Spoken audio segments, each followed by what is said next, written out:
welcome to Lawcast again.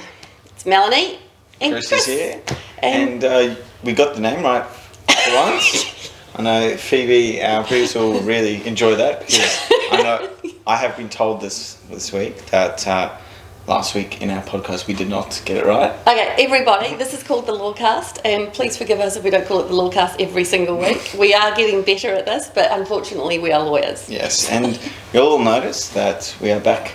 Slightly different, actually. Different. Yes. Playing around Yeah, with couches. let us know how you think. What you think about the new look. But yeah, we're back home. We're back to our normal sort of space.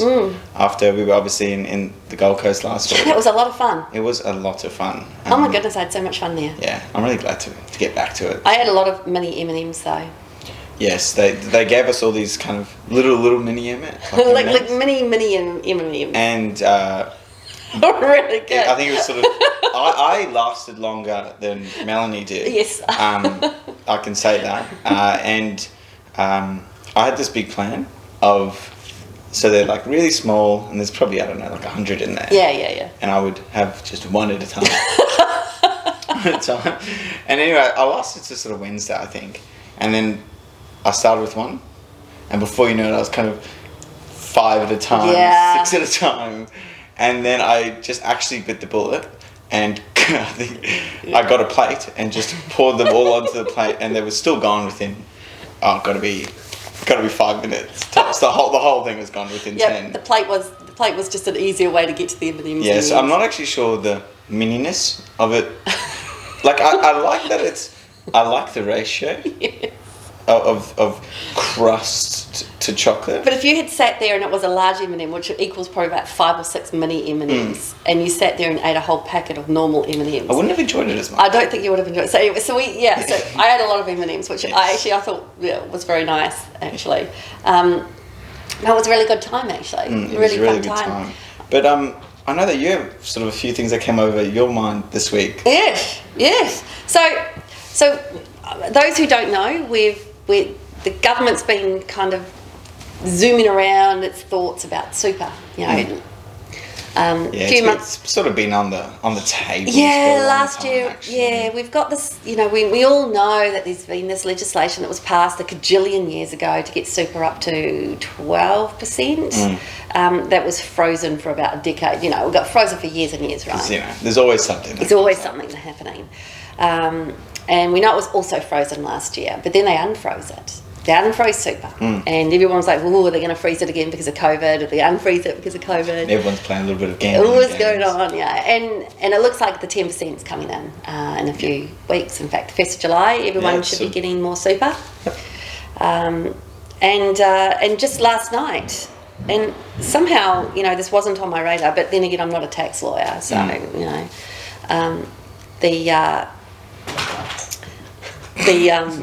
sorry. Behind the camera, there's always something Phoebe has just tripped over all the cords and tried to really play it off. It's really cruel of us, actually. We're sorry, Phoebe. We'll apologise to your family at some point.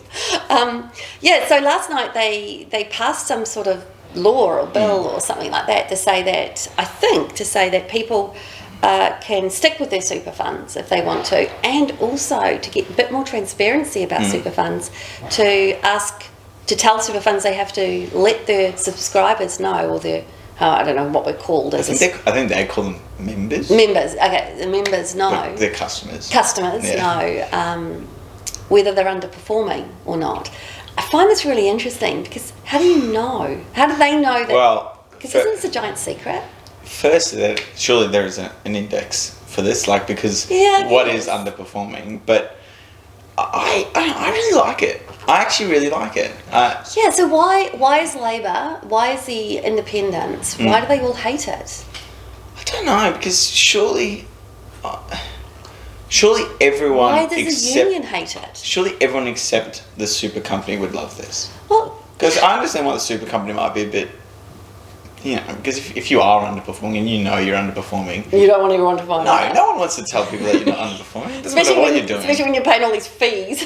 Yeah, I mean, especially because it also, over the years, have made it easier to move. So, it's it's super easy to move. They've put all this, because I remember, you know, for a while there I wasn't working and my super fund whittled down to zero, and then they cancelled all my insurances, and that was the end of it. I know they can't do that anymore. There's a bunch of things they can't do. Like apparently they can't take more money out than going in, or something like that. Which all of those are like, I think they're probably the bigger kind of benefits that they've done over the years. Look, I mean, I was one that, you know, this sort of change happened when I was about 19, and 19 happened. I'd been working since I was 14. I mean, I know I wasn't earning big money already. I mean, I was broke uni student. Yeah. But I still was getting my 9% of super. Yeah. I didn't have $1. Yeah. I actually didn't have $1 of super because the life insurance and I didn't need life insurance. The super funds also take their own fees. Yeah, they take fees and insurances, and I didn't need any of them. No, it's a bit grim, isn't it? Because actually, that's money. That's our money. Our employers pay that into our super fund on our behalf. And it seemed really unfair that the super fund could whittle it away to zero and use it for their own means. Well, the government, broadly speaking, has stopped that from happening, which I think is great. And now they've brought in this extra protection.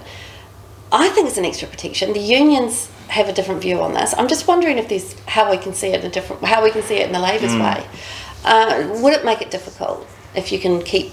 I guess the question is it better to have one super fund throughout your entire life than it is to have several super funds? Because that's what happens. You work at McDonald's, you work there, you work here, you work everywhere else. As a young person, you might have had 10 separate jobs before the age of 25.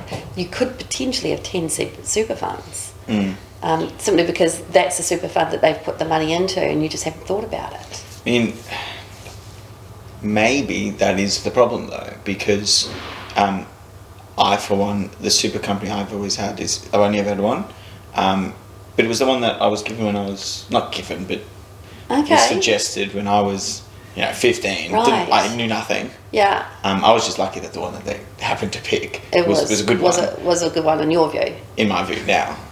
But I don't know. I mean, I think for a lot of people that's probably is true. They just kind of go with the flow. And so we're talking about what that consumer show used to call the lazy tax? Yeah. Okay. Yeah. Well, I can understand that. I still think it's a good thing. I like the fact, surely you make more money when there's more money in there.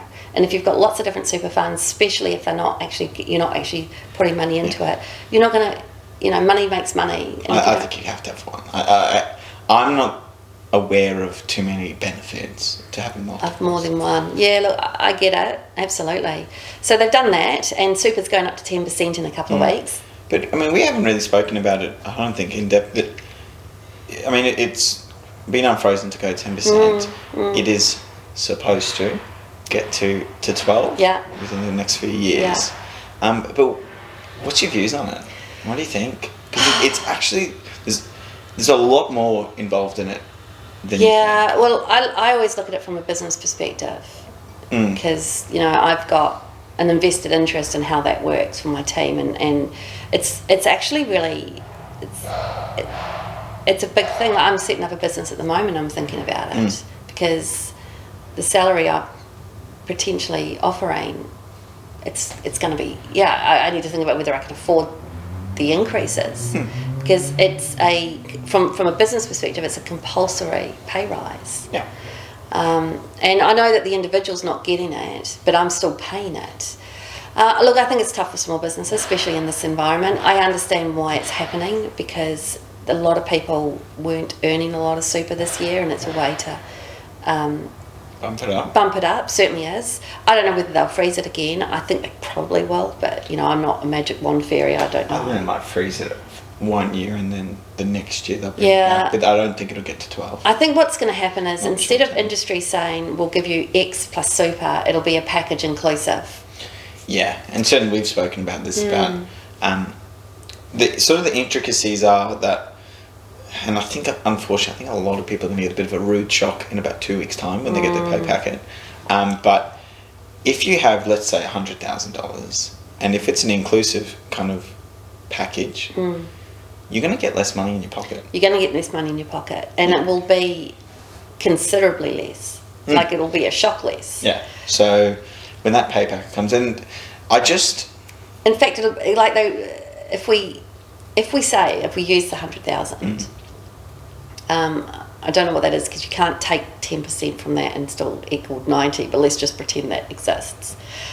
All those mathematicians out there, just forgive us.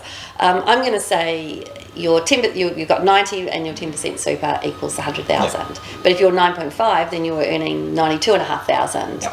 And you're earning 100,000 altogether. All of a sudden, you're going to earn 90,000, and that is less. You're going to get a pay decrease that is more than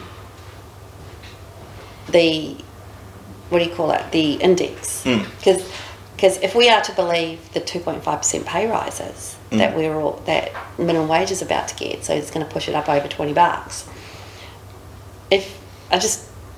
Well, what you're saying is... It's like a negative inflation. Yeah.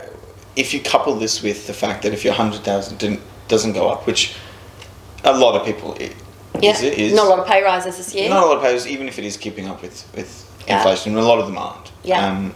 And if you couple that with that, you're actually significantly worse off this year than you were previous year. And if you're one of the unfortunate ones that are also getting HECS debt, then you're just kind of adding it all up. Yeah, but look... But I think employees need to be well aware of this. Because they need to be aware that is how business sees it. But it's hard. Like for me, all of a sudden I have to pay X amount of dollars more to my staff without them actually getting it. Yeah, so that's the other problem. You're kind of getting worse of both worlds, I think, because pay to some degree is helping you get kind of staff satisfaction. That's right. But you're not getting that. Like the three-ish on the list of things. Yeah. You're not getting that because they're not feeling it. No. The employee doesn't. I'm going to say they don't care too much. They just see that I'm still getting the same amount. So you're paying them more, but they're not really caring, and so you're not getting the. I mean, for those who are financially savvy, will see that extra 0.5% super as a real benefit because, of course, when you are 65, I'm going to say, you can probably get access to it earlier, but you can get access to it, and all of a sudden it's free money and it's tax-free money and so on, and that's brilliant. But when you're 25, 26 years old, that's more than a lifetime away. Well, I can tell you that when you speak to people about how much, and I ask my mates how much they earn, they don't, super's not at it, it's just, 60. Yeah. That's it. Yeah. I know that it's 60 plus super, which, from their employer's point of view, is however much money, but they don't. They just do not see it that way. Or do they get 60 inclusive? And they're about to get a root shock. Yeah, they're going to have a bit of a shock. Because no one's actually looked at that part of their clause when they first sign it, especially if you haven't really tasted of paying a super increase for a while. Yeah, it's just I think the contracts are going to change, and it'll be an inclusive package and when super goes up each year, if it does go up each year, there'll need to be considerations at some point on that. Look, I don't disagree. Super should. Lots of countries don't have it, and lots of countries do. So, like, I'm going to be super controversial. Yeah, you think super's a waste of time. I don't like super. So, okay. I don't like it. You think you want to be in control of your own money? I would much rather have the money in my own pocket because I feel as though, one, I can outperform them, which I know is a big statement, but two... You're a genius. Control matters. Control really matters. And it's 10% of your pay that you're not getting any control of whatsoever. And, last year is a good example. And I know you were able to draw out of your super, but that was a response to a specific worldwide event. But what happens if you are feeling those same restraints, the same pressures, but it has nothing to do with a global pandemic? Yeah, that's right. On the cusp of bankruptcy and so on and so forth, and there's $300,000 sitting somewhere that you can't touch. It's absurd. Yeah. Okay. And it's your money. It is your money. You worked for it. Well, it's considered an anomaly in the world, you know. Yeah, when you actually look up wealth indexes, we were right up there because technically speaking, everyone's got super. There's like no one who's in debt. Yeah. Because even if you feel as though you're 100 in the red, you have 300,000 in super. Technically speaking, I wonder if they count that. I don't know. Well, they're doing these wealth indexes, but they shouldn't. That's really funny. Because you don't actually have that money. No, it's not yours. If you're 25 years old. I don't have that money, and I'm not 25 years old. It is a fascinating thing. I've got, you know, when you think about super, you wonder whether you've got enough, and I probably don't because I've been running a business for a really long time. And not many business owners put money into super. It's just the way it runs, and certainly small businesses. And you just look at that and go, or if they do, it's because they've got a bit of a surplus and they stuff it all in at the last minute, you know, that sort of thing. I don't know, super's a funny one. When I was a kid, back in New Zealand, there was a bit of a drive when I was around 18 years old. It's not yesterday, everyone. Everyone's doing the math. Some time ago. Yeah. Looking on Google. Yeah, how old is she? When I was about 18 years old, there were a bunch of advertisements that were going around on TV about paying into pensions. Yeah, because England has also super. They call it the pension, and there's a weird way of how it's paid into and so on. But New Zealand didn't have any of that. All the money that you earned went straight into your pocket. Obviously, the ATO received, not the ATO, but the equivalent to the NZTO, perhaps. Are all their acronyms all a bit dirty? I don't know. Maybe. Because it's like how New South Wales has unfortunate kind of letters. Yeah. So it was... Anyway, go on. Yeah, anyway, so the equivalent to the ATO in New Zealand, you give your money there, but the rest of it goes into your pocket.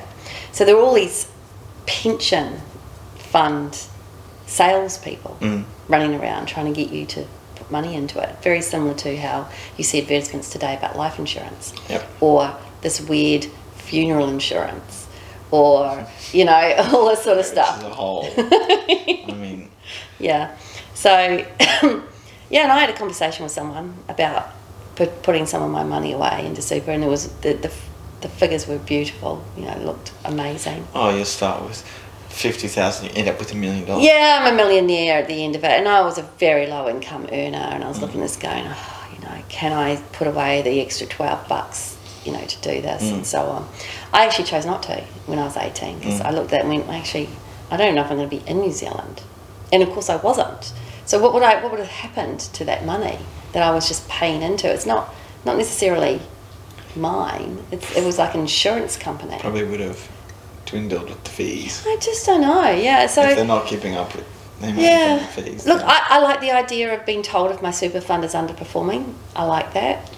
Transparency helps everyone. I like the fact that they're gonna make it easier or better to keep your super fund, and coupled with the underperforming notification, surely it's gonna give people a chance to do that lazy tax issue. So yeah, I don't know. And then of course it's going up 10%, which is, you know, I'm gonna have to think about that and how, you know, now I've got to do all that stuff. But it's gonna hit at a... I don't like it for those reasons. I also don't like that come, you know, July 1st, which is also shortly thereafter, is going to be when people are going to be asking for pay increases. And you go, no. Actually, I'm very... You just got a 0.5% one, dude. Yeah, and then they go, oh, well... Yeah. That's of no benefit to me. Because if we give everyone a pay rise of 2.5% like the government, you know, because of course... minimum wage is going up 2.5%, so we're going to push it over that $20 mark and then 2022 or something like that. So if we give everyone a pay rise of 2.5% and they're also getting a super pay rise of 0.5%, it's great, yeah. They, you know, it's interesting, isn't it? If anyone's got a point of view on this, you might be a super fund provider, you might be a better mathematician than me, or let us know what the issue is with this new legislation that was passed last night. Yeah, and let us know if anyone else is like me. And I mean, It should be said, my views are probably not very aligned with the public policy because I get it. No one would have any money. No one would have any money after come retirement time. And we'd all be paying a massive amount of tax. I get all that. But just on a personal view, you want your money in your pocket. I'd rather money in my own pocket. Maybe they should do something similar to what they've done with the healthcare system. It's a very draconian system here in Australia. You get penalised for not having healthcare. Maybe they. I mean, I don't like that either. I think I'm just saying I just like it. I don't like a free system. I like the real free market. Just okay. It'll cost you more. No one pays anything, and we just.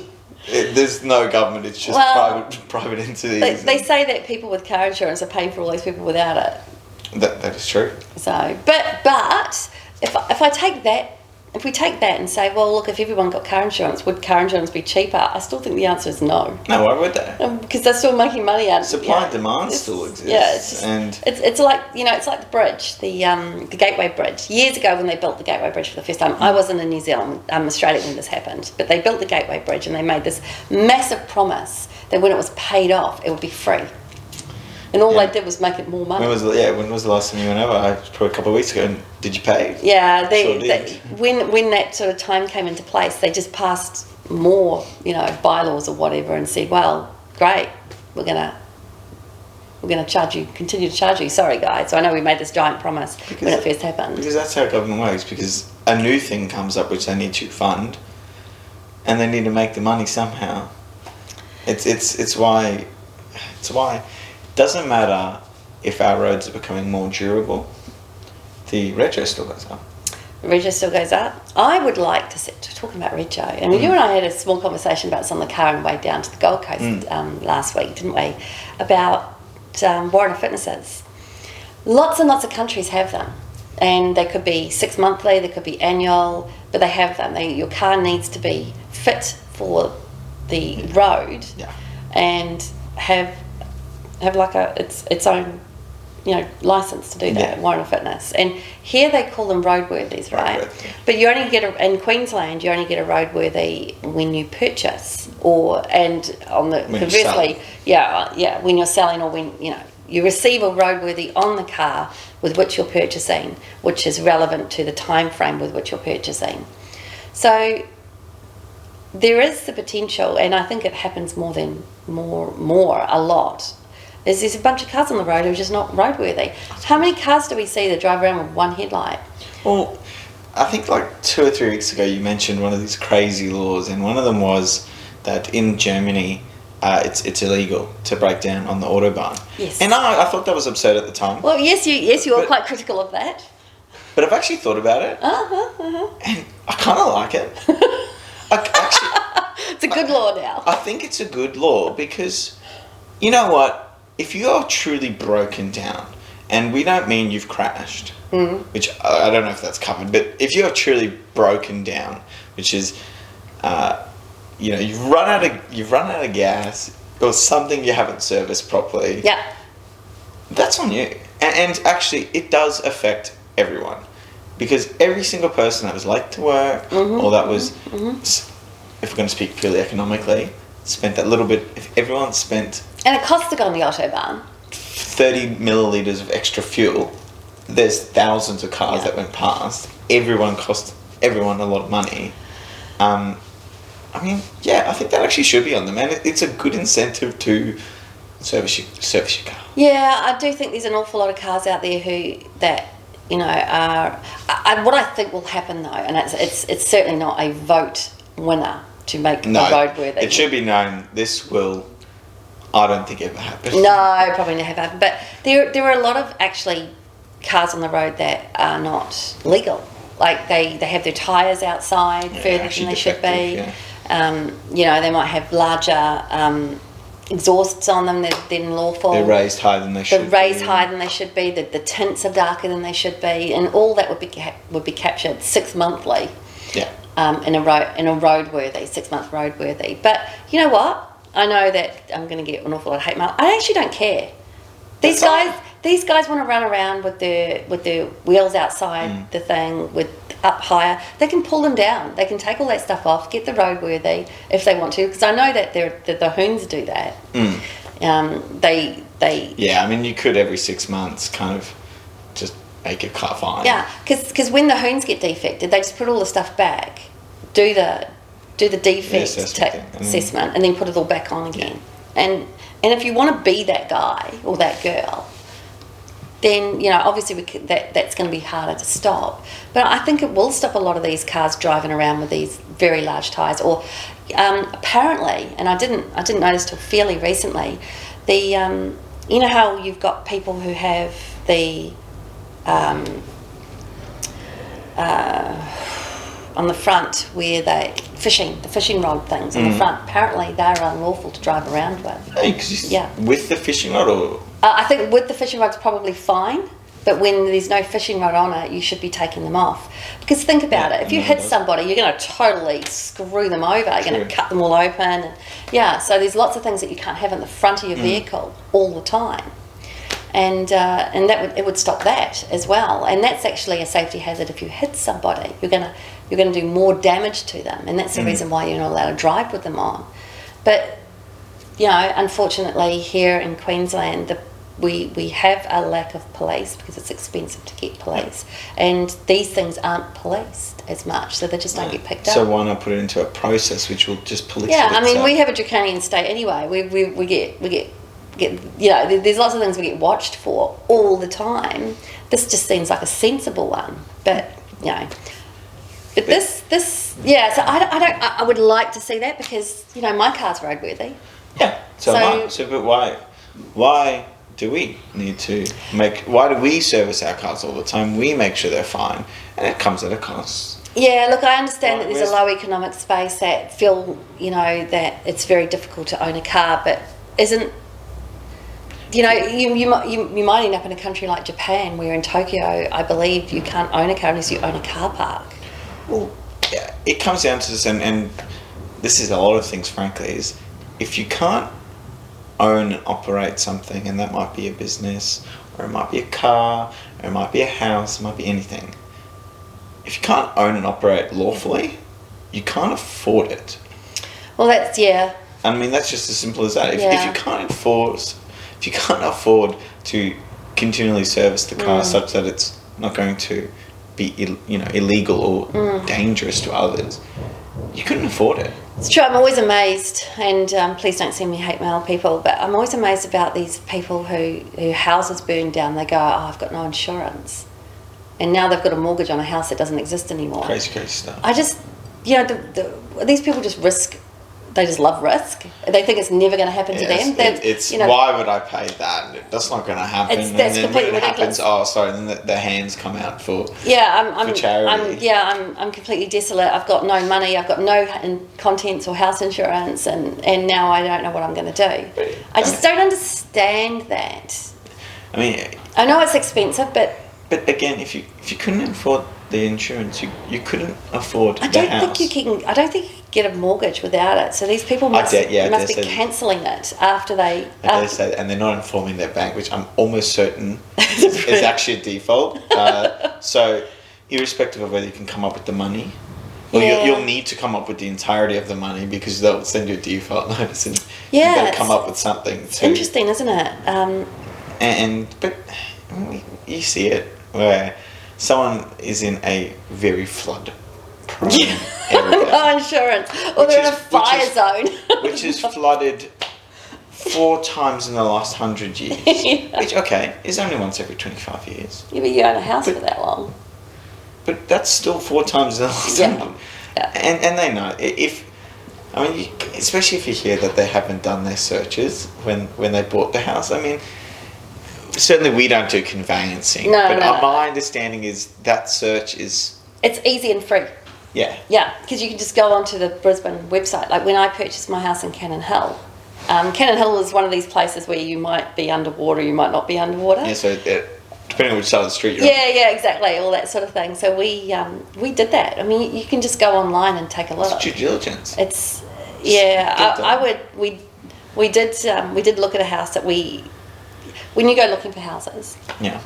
I'm not sure about whether you did the same thing when you were buying your flat, but we started nicknaming houses. You know, boomerang kitchen house. You know, just Yeah, it used to be. There was one that was a purple kitchen, and it was the purple kitchen. Yeah, we had boomerang kitchen house. We had, you know, no backyard. We had noisy road noise house. Yeah. Yep. Every house had its nickname. And they're all problems related. Yeah, two issues related to the house, and we called one flood house because we really liked it. But in the last flood, it was a 2-story house, and the flood went above the second story. So it's it was underwater. Absolutely flood prone. Completely underwater. You know, in order for something to basically be ruined, it only needs to be about ankle deep. Yeah. So, you know, for it to be above the second story. The place was still obviously rebuilt. Up. Yeah, it was. Or did they completely wreck it? No, it wasn't a Queenslander, so it was, you know, it was just literally, you know, it was just covered in water. Could you imagine trying to clean it? Anyway, so yeah, we called that one flood house. Flood house. And honestly, I was quite keen on it. You were ready to roll the dice. Get in there, but Paul was like, hell no. It's not. I don't care how much this house is. Just as well, Paul is a sensible man. We had this. Yeah, we had it called Flood House. No. We did have one that was called Basement Flood House. Yep. Because we wondered why the house, because it was in a beautiful neighbourhood. It was a very nice house, and the entire, and it was, if you consider the ground floor, you had to go down the drive, and then there's like this space, and then there was the house, the first, and then the 2 stories. Yeah. So when you looked at it from road, it looked like it was a 2-story house, but you had to go down. And we wondered why the entire bottom floor, which had walls and everything, was just concrete. So like no plasterboard. No plasterboards or anything, just concrete everywhere. Yeah. And it was because the entire bottom area flooded. Like it floods like, you know, every 5 or 6 years, like it floods. And so we called it Basement Flood House. Yeah, Basement Flood House. But they just kind of got on with it. They just put stuff in there that they knew they could move up, and they just built the house as if it was really durable in that way. At least that's a solution. But I don't know if I've ever told this story, but when we were looking for that flat, there was one place we put an offer in, got accepted, and had to pull out. And it was this place in Kangaroo Point. And just as well we did the searches. We did, you know, all the searches you can do. And turns out that they had built it smack bang in the water column under the so the bottom floor, there's sort of 3 basement levels, and the bottom level, my understanding from these reports, because also the reports are like 200 pages long. Yeah. They're like an engineer's report. Yeah. Is you either build way below or build above, but never on in it. it. And it's usually, from one of the reports, is about like 4 meters. Right. So it's sort of 4 meters of good soil, 4 meters of really bad soil, and then kind of below that is fine. And when you actually went into it and you went into the basement, you noticed it. Right. It was like, a bit damp and a little bit weird. Damp smell, few too many cracks. Yeah. On the thing. Okay. And they were about to initiate kind of court proceedings against the building because the rectifications works were horrendous. And you certainly would have felt this, but we really felt it was, I remember we got this report and we all read it, and then we kind of came back the next day. All of us came back to think, you know, what does everyone think? What should we do? And it was all, you know, with a heavy heart, no. Yeah, you know, your heart wants to risk it. You really think... You have to call it. We loved this apartment. I think even now, I liked that apartment. If you... Putting aside all the issues with it, if I had no issues, I would have liked that apartment more than I like my current one. Yeah. But you just... No. You know, you think with your brain and you just go, this is... I'm going to regret this decision if I go down. We had, because we looked for a long time. I think most people end up looking as long as we do, which was give or take around a year. That's about how much we did. And we looked at a lot of places, and we had offers on houses, but then we'd get the termite inspectors in, and there'd be active termites running around. Like, you'd get a photo of the guy up in the thing, and there's a termite zooming around, sort of thing. We're like, no, we're not doing that. But yeah, there was some where just it was a bit weird. Like we looked at one, and it was in one of these foresty areas, and it was we knew that there was a koala corridor. What we didn't realise about koala corridors is you couldn't lift the leaf litter.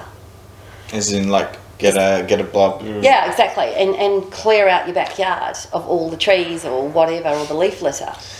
So there's no grass. There's no grass. There's no grass. There's lots of trees over, so it's quite dark. I take it you also can't cut the trees down. Can't cut the trees down. You can't lift the litter. And we were like, we can't build a pool because it'll be covered in leaf litter 24/7. Yeah. And you couldn't put something over the pool because that was, and you just look at those. And it'll also get leaf litter all over it. And then there was an undisclosed easement going through the property. And when we asked about it, within about 30 minutes, we received the easement information. So they must have known. They know about it. Because they had it. They had it. So yeah, there are some. But we loved all of these houses. And We realised after a while that there was always another house. That's true, but I still go look back and I actually really like that apartment. Yes, there are lots of houses I actually liked, but I love the house I'm in now, to be honest. I really like the house I'm in now. But there was always another house around the corner that was nice. That is true. Did you find yourself getting, I don't know what you call this type of feeling, but you just had to have a bit of a break after it? We did, yeah. You have to kind of, you actually lose motivation for a little bit. Oh my God, we had all these brochures that you'd get, and I had them all piled up, and there'd be stuff on it that would say, Boomerang House, this, that, and everything to jog our memories. And there were a lot of houses, but we stopped for about a month or so because we just couldn't be bothered. You actually had a breakup. It was actually really, yeah. You've had a breakup and you've been stuck in your bedroom watching Netflix, basically. And we refused to go anywhere. It was really funny because the job of looking for a house and and calling up all the agents and getting the open homes and planning the open homes, because there were weeks that went by that, because all the open homes are on Saturday, that I would plan. We'd go to like 6 open homes. Yeah. And I would plan them at 8:15, and then we worked out we could get from 8:15 if we just zoom through the house, we could get to the logistics. Yeah. You're on a minute by minute time frame. We really Don't were. get caught up talking the real estate. No, and we were like, look, if we go to this one, we can get to it late, walk around it, and then we can get to the next one early. This is what we were doing. And we started turning up also to auctions because we wanted to get a feel for how the auctions were running, which was quite interesting. Get tempted just to look, yes and no. I know that's not technically really how they work. No, it's not technically how they work, but there were some really interesting ones out there. And so I was doing all that. And I don't mind because I'm a bit of an organiser. Yeah. And I said to Paul one day, I've had enough, you do it next week. That's it, I'm out. Yeah. I've had enough. And we actually changed where we were looking, because for a while we were looking sort of within 2 or 3 kilometres of the city. And Nera was like, she lives in Cannon Hill. She's like, oh my God, South Side's brilliant. You should come to the South Side. We never looked in the South Side. And we're like, no. Anyway, so Paul was like... As a proud North Side. Well, it's just... Steadfast on my views as well. Yeah, and... we'll bring you back. Yes, one day. I just said to Paul, I just can't do this. I cannot speak to another real estate agent. I'm getting spammed like crazy. It's so all-encompassing. It's actually... out of control. And I said to him, you do it next week. He goes, okay, I'll do it next week. So he sat there on a Friday night arranging all these ones on Saturday. We went to see 3 houses on Saturday, and we put an offer on one of them, and we moved into it. So Paul was like, I'm the guy. What really happened is the year's worth of pressure had dwindled you down to a position where you can actually decide on things. You're tired enough. So as you walk around kind of... So he said, after, I think it was about 10 or 11 months of me going, dragging us around to all these different places. Paul was the guy. He is the guy. I mean, did he say, oh, maybe I should be a Real estate buyer's agent? I don't think I could really have collected a bit of commission on yeah, this. yeah, he really, but it was like the easiest sell for this guy. Yeah, it was actually really, the agent was actually really, really good, because Paul called him and said, can we look at this house? He goes, sure. So we went and looked at one house, and he went, well, I've got a few more. And it was, drove you around. He just kind of drove us around, and we took one of those. So he knows his house. He knows how to sell. That's a good. Yeah, he knew how to sell, and we actually really liked him. So, and we met a lot of real estate agents, as you can imagine. Well, you know my personal view on that. You know my personal view on, and I won't say, but yeah, you can probably leave it to we met a lot of real estate agents, and we actually really liked this guy in the end, and we decided that fine, Paul's like, yeah, we put an offer on like the moment, like 10 minutes after we walked in. By that afternoon, it was done and dusted. It was hilarious, and Paul was like, that's it, I'm the guy. Me. Yeah, it's all. But buying places, just I always wonder why do they put them all like so close together in the morning on a Saturday? So you can't go and see them all. I can't imagine why would there be any other. Is it just because they've got something planned in the afternoon? All the real estate agents do. They will plan their day like I plan mine. They've got this house to view, and then they've got the next house to view, and then they've got the next house to view, and they do that till about 2:30. So each real estate agency has their own selection of 4 or 5 houses they're viewing in that day. And if they're all doing that, then they're all kind of viewing. Yeah, I get it, but it's just a bit... actually, look, it's a bit naffy, but I actually really liked it because you got a chance to pick and choose, because you didn't have 4 houses to choose from, you had like 20. Yeah. And so you go, I'll do this one, that one. Google Maps. That one. Bing, bing, Yeah, exactly. But have you ever been on I think the flip side of that is so much more annoying. For a while there when we were selling a place, it was on the market for about sort of 4 weeks, and living in a rental place, like in a show house, sucked. I would have happily moved out. We did actually do that, because when we lived in Redbank Plains before, and we showed our house, but it was up for sale I think for like 3 weeks, and the house was set up not how we lived in it. No, and no one does. By the way, I mean, you go to the show, no one's living like that. Yeah. Sometimes they don't have a TV. Yeah, it's literally, and that's what happened. Like when we wanted to watch TV, we had to bring the TV out of the cupboard. Yeah, because apparently TVs are a giant no-no in show houses. I just disagree with that. Everyone watches TV, but no one. Yeah, you're not allowed to have it on. You're not allowed to have a TV in your house. But like we went even kind of more. We had to have bed sheets which are ironed sheets, and you would have your sleeping sheets. Yes. Like I used to sleep with one duvet, and then when the show thing, I would carry it kind of very strategically as to not crease it, and place it, and then run the steamer over, and then and our real estate agent was really, really active. It was right. So, yeah, we had. So they were really impromptu. So if you someone would be coming over in 30 minutes. Yes. No, I'm not. And I'm not joking. I know. And she would be there in 20 minutes. So it'd also be when you're getting your and you're done. Literally in your pajamas. Yeah.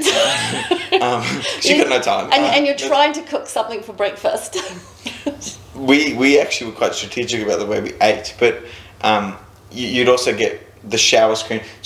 Oh my god, I forgot about that, because we stopped using our sinks. Actually, yeah. Because they were just too hard to clean. We had 3 bathrooms. We used one. Yes, that's what we did. We used one because that way the others were completely perfect. Did you put all your stuff into the wardrobes? Yes. So that all the drawers in the kitchens were full up, and because you were trying to get everything off. I've completely forgotten all about this.